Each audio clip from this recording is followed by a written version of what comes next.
안녕하세요. 고갈 사연입니다. 사연 들으시기 전에 구독과 좋아요는 영상 제작에 큰 힘이 됩니다. 돈 드는 거 아니니까 구독과 좋아요 한 번씩만 부탁드립니다. 그럼 바로 사연 시작하겠습니다. 안녕하세요. 저는 30대 후반의 평범한 아내입니다. 평범한 이라고 소개했지만 사실 제 일상은 평범과는 거리가 멉니다. 바로 저희 남편 때문인데요. 저희 남편은 스릴을 사랑하는 사람입니다. 단순히 활동적인 거 좋아한다, 이 정도가 아니라 진짜 목숨을 건 취미를 찾아다니는 사람입니다. 처음엔 그냥 취미라고 생각했습니다. 결혼 초반, 남편은 산을 좋아했어요. 산악회 활동도 하고 주말이면 등산 가방을 둘러매고 산으로 향했습니다.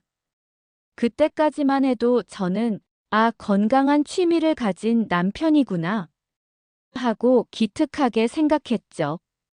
그런데 어느 날부터였습니다. 자기야, 나 이번에 암벽 등반 배우기로 했어. 실내 암벽 아니야. 진짜 바위 타는 거야. 남편은 눈을 반짝이며 말했습니다. 점점 더 과감해지는 취미. 처음엔 그래. 한 번쯤 경험해보는 것도 좋지 싶었습니다.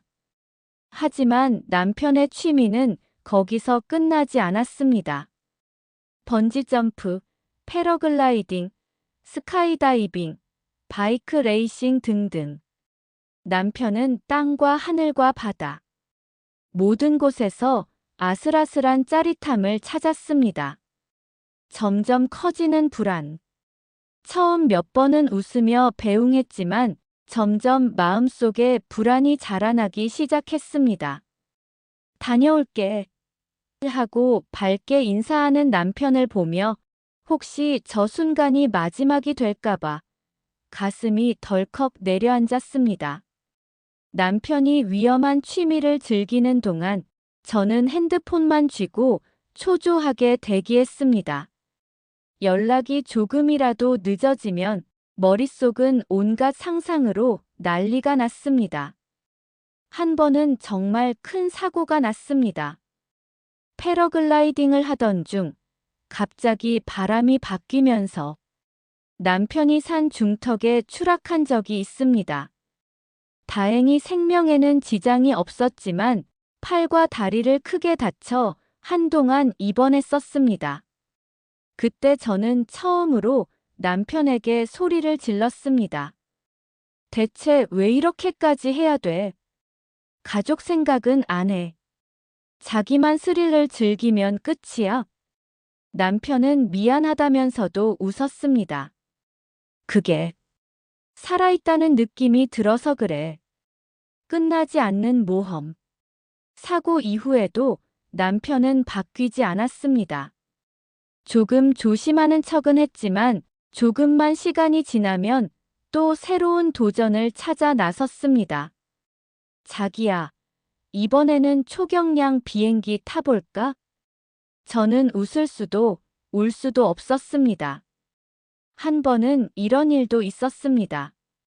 남편은 친구들과 함께 바이크 투어를 떠났습니다. 이번엔 짧은 코스야.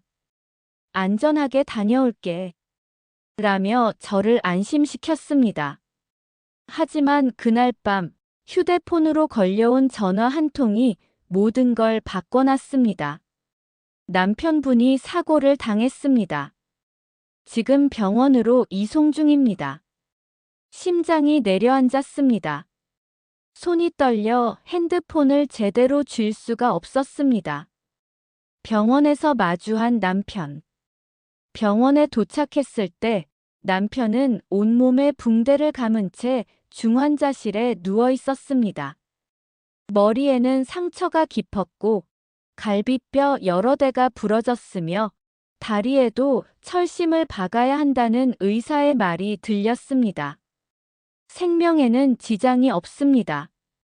하지만 회복까지는 긴 시간이 필요할 겁니다. 그 말을 듣고 안도하는 동시에 왜 이렇게까지 해야 했나 하는 분노가 치밀어 올랐습니다. 침대에 누워있는 남편을 보며 처음으로 이런 생각까지 들었습니다.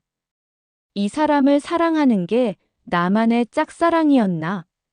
남편의 눈물. 며칠 뒤 남편이 의식을 완전히 되찾은 날이었습니다. 남편은 제 손을 꼭 잡더니 말했습니다. 미안해. 진짜 미안해. 그때 바이크가 미끄러지면서 이렇게 끝나는구나 싶었어. 남편은 눈물을 흘리며 처음으로 자신의 두려움을 털어놨습니다. 살고 싶었어. 자기한테, 우리 가족한테 다시 돌아가고 싶었어. 그 순간 저도 참아왔던 눈물이 터지고 말았습니다. 변화를 약속한 남편. 그 사고 이후 남편은 자신이 살아남은 게 기적이라고 말했습니다. 그리고 약속했습니다. 앞으로는 당신이 걱정하지 않는 취미만 할게. 우리 함께 할 수 있는 거 같이 찾아보자. 그 약속은 아직도 지켜지고 있습니다. 남편은 이제 주말이면 함께 산책을 나가고 캠핑을 준비하고 조용히 책을 읽으며 저와 시간을 보내는 걸 배워가고 있습니다. 물론 가끔 눈빛이 다시 반짝이긴 하지만요. 그럴 때마다 저는 말합니다. 우리 오래오래 함께 하려면 조금 심심해도 괜찮아. 그가 행복해하는 모습을 보면 저도 행복합니다. 하지만 그 행복이 목숨을 담보로 한 행복이라면 저는 더 이상 웃을 수 없습니다. 남편에게 몇 번이나 이야기했습니다. 당신이 다치면 고통스러운 건 우리야. 우리가 함께할 미래가 없을 수도 있다고. 남편도 고개를 끄덕였지만 진심으로 이해한 건지 알 수 없습니다. 저의 작은 결심. 이제는 진지하게 생각하고 있습니다. 남편을 그냥 놔둘 수는 없다는 걸. 그래서 요즘 저는 남편을 데리고 함께 할 수 있는 안전하면서도 신나는 활동을 찾아보고 있습니다. 커플 요가, 트레킹, 캠핑, 스노클링 같은 안전한 해양 스포츠. 조금씩 남편의 관심을 돌려보려고 합니다. 아찔한 짜릿함 대신 함께하는 따뜻한 시간이 더 소중하다는 걸 느끼게 해주고 싶습니다. 여러분께 묻고 싶어요. 혹시 여러분 주변에도 위험을 사랑하는 사람이 있다면 어떻게 하시겠습니까? 저는 지금도 답을 찾아가는 중입니다. 분명한 건 누군가를 사랑한다는 건 그 사람이 무사히 집으로 돌아오길 매일같이 바라는 일이라는 것.